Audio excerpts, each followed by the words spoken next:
Today, I'm joined by Ben Butler, a qualified barrister who has a big interest in children's law and currently works as a childcare paralegal. So, before we get into any of our questions, why is childcare, like the law around that, why is that of interest to you? How did you get into this? That's a good question. I think so. I feel like I've been very lucky since I was young. I always knew I wanted to be a lawyer. Didn't know necessarily which side, but I always had an interest in family law. But I think when people think of family law, I think they often just think of, your divorces and, things like finance and that side of it.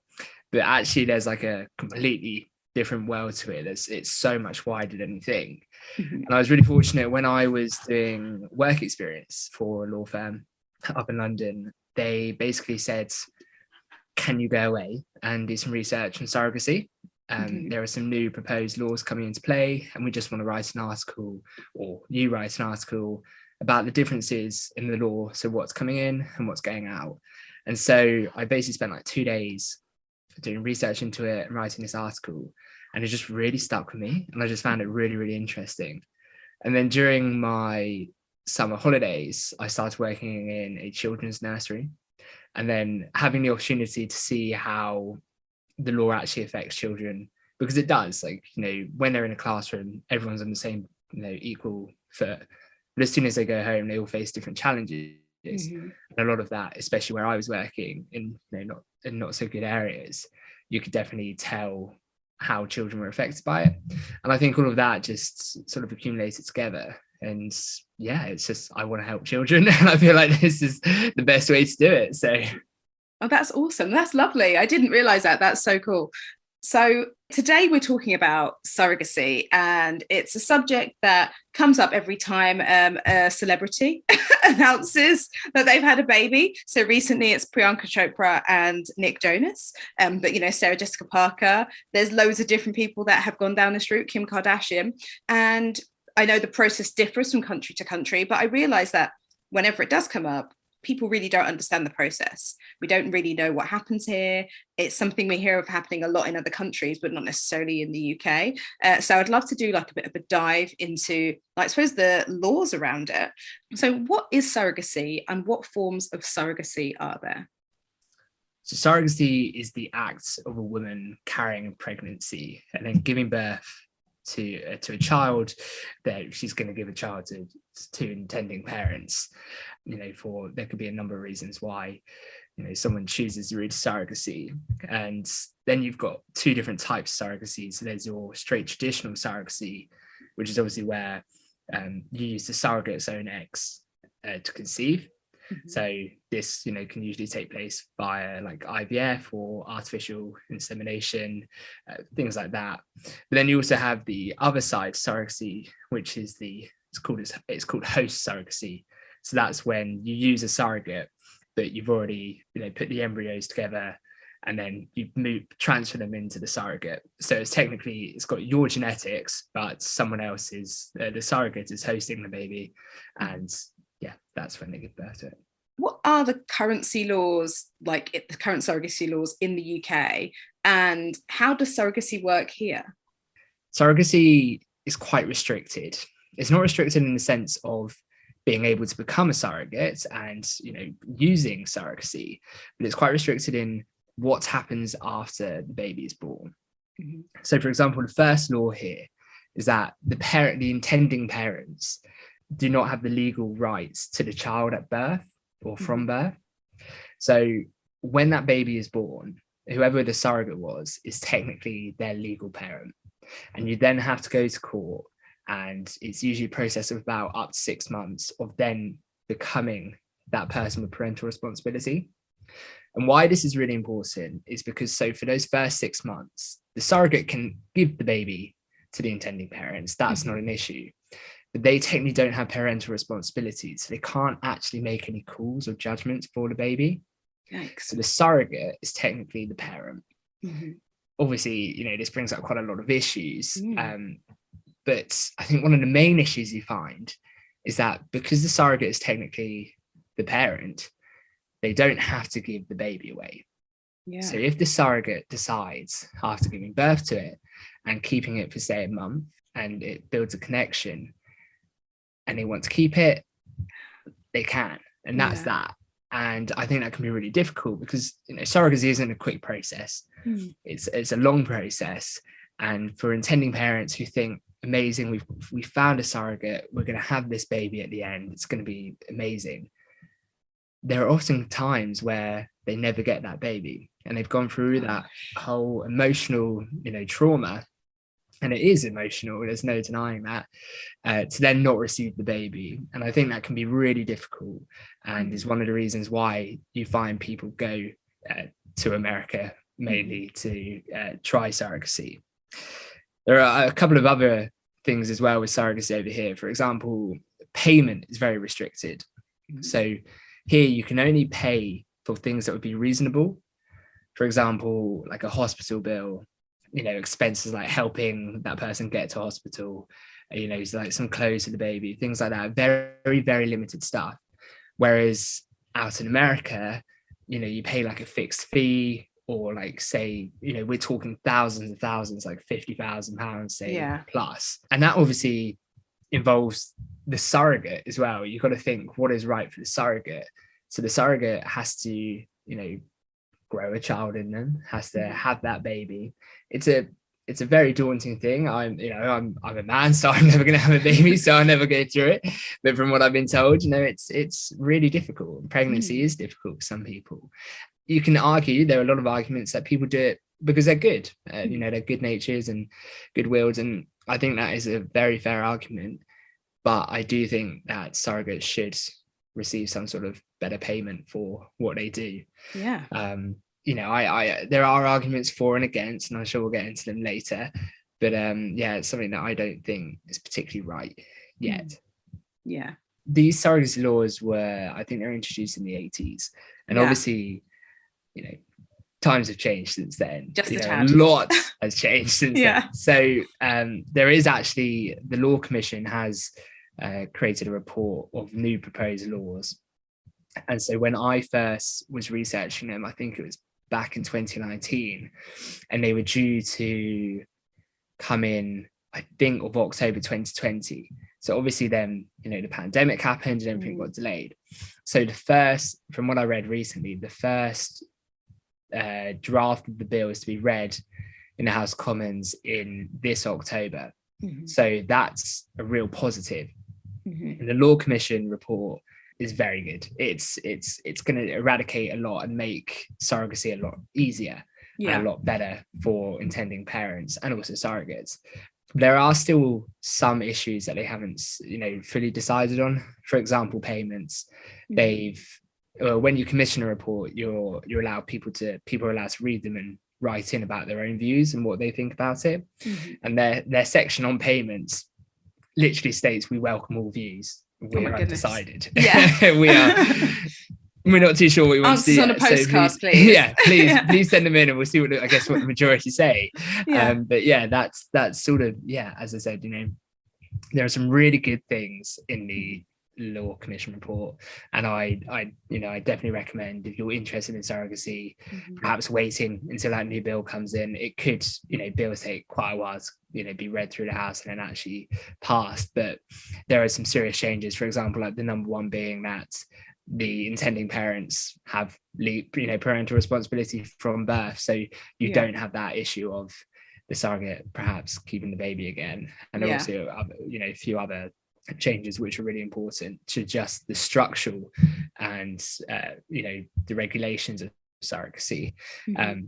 I think that a bit like adoption, when you turn 18, you are entitled to know who your real parents are, and you're allowed to access the sort of a database about the information.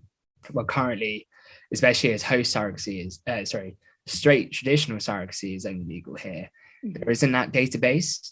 So if you're a surrogate child, technically never find out who your birth mum was, unless your parents still have that information. So there's no like actual database that you can access, which I think is really important, because if you are born out of traditional surrogacy, then you might want to know what your genetics are like. And I think that's it can have like serious implications, and there are things you want to know. So with the, what goes into the surrogacy agreement? So you were saying things like I don't know actually. Yeah, what goes into the surrogacy agreement? It's like the really important thing. So I guess you want a set of, basically what happens is you usually sit down as a threesome, whatever the relationship is, and you sort of sit there and you lay out everything of how you envision the surrogacy going.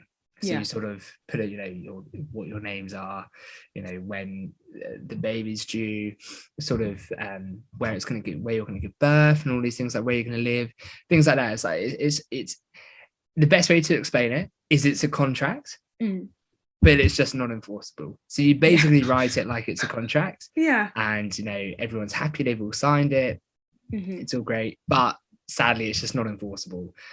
So if one party wants to decide to just completely go against it, well, that's that, they can and they will. Wow, so it's supposed to just it's really like just terms and conditions, but just not really. It's I suppose it's just like, here's what we're going to do. It's almost like a plan, I guess, over here. Then it's not so much anything. That's such a good way to describe it. It's literally, it is a plan for how it's going to go. Perhaps like who the doctors are going to be, I guess, as well, maybe whether you go private or not, who's going to pay those expenses. So it's sort of like it is terms and conditions of the surrogacy. However, if someone breaks it, that's it. It's tough, basically. Oh my gosh, there must be the amount of, I suppose, just good faith and hope that must go into that. It must be the most stressful period for everyone involved in that. That must be so stressful. I couldn't imagine it. I imagine, the stress really comes from when the baby is born, and you're then waiting for that parental responsibility. Because especially at the moment where you've got a bit of a backlog in the courts, where you have for quite a few years now, you're literally waiting day by day, and any second the surrogate could just turn around and say, no thanks, I'm keeping it. Oh my gosh. So I think it's really important that we do see a change in that. You've talked obviously about the report that's coming out, and hopefully will be, I suppose, like you said, that process starts from October 2022, 2 years later. What needs to change in the UK to protect intended parents and protect surrogates? So the first thing is the legal parenthood. So, as I said earlier, it needs to be defined from birth that these intending parents are the parents of the baby. And then also for the surrogate, because I think it's much better for them to know that I am doing this knowing this baby will not be mine, and I'm simply acting as a host and carrying it and doing the most amazing thing. Like, it is an incredible thing, and no one should downplay that, but it has to be very clear that they are not going to get the baby. What I believe needs to be implemented is a regulator, and I think there needs to be a sort of a body, a government body, some sort of section in the civil service which focuses on surrogacy and is able to implement all these, making sure there's information for all the parties involved, charities to help, but also that information available for when the surrogate child turns 18. If parents are choosing to go internationally, having easier access into the countries. And then obviously the topic of payments, it is of my opinion that surrogates should be paid. And so, that is something that I would like to see introduced. And what are other countries doing better regarding surrogacy law? It's much more accessible. And I think that comes primarily down to their laws being newer. And I think, that's what you're seeing with the proposed changes that are coming in. It's going to be a lot more accessible, and it is going to be so much better. Like, I've read the report. I really do think it's a great report, and it's going to change the way surrogacy is. But for me, I think the reason a lot of people you find go internationally is, firstly, a lot of people, and I think this is right, want to pay a surrogate because they think they deserve it. And also, when you go to America or these other countries, you're the parent from birth. You've got that parental responsibility. You've got that agreement in place, which is enforceable. It's all the things that we've been talking about pretty much throughout. And that's what they're doing. That's what we're not, which is why, other people are going to different countries. Yeah, because I know there's like a big business, as it were, surrogacy is big business in other countries. Like I actually know someone that actually had their surrogate baby is from Greece. And then I know it happens like in the Ukraine and stuff like that. And there are, when we were doing research for this, there are like places where they have agents in this country and they're like, oh, do you want to know more? And I was like, we're just researching for a show. But they were saying basically the standard fee seems to be around 50 grand. You get X amount of times. If it doesn't work, you can just keep going. And it's like, and then they even take you, apart of that, even pays for the legal process to get your baby back in the country. It's just like a whole, it's kind of big business elsewhere, which makes it sound callous, but essentially there are people that genuinely are going to benefit from that as well if they're happy to do it. And it's like a big lump sum that could be a life-changing amount for them, and they're being compensated fairly for how big a job it is. It's it's definitely an interesting stance that the UK has taken on it.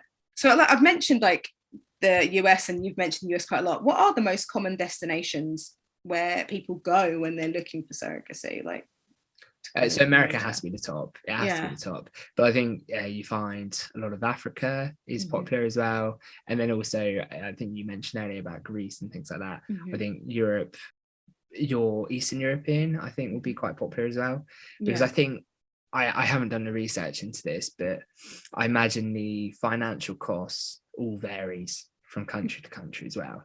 So if you're a family that hasn't got a lot of money, or your intended parents haven't got a lot of money, but you really want a child, well, you're probably going to look at some more Eastern European countries and your more African countries where it will be cheaper. And, you know, your likes of America are going to be at your 50,000s. Well, so it's because they're paying for healthcare as well. It could exactly. You've got that could triple by the time you get to the end of 9 months. Like just having just giving birth on a hospital bed there is like 10 grand.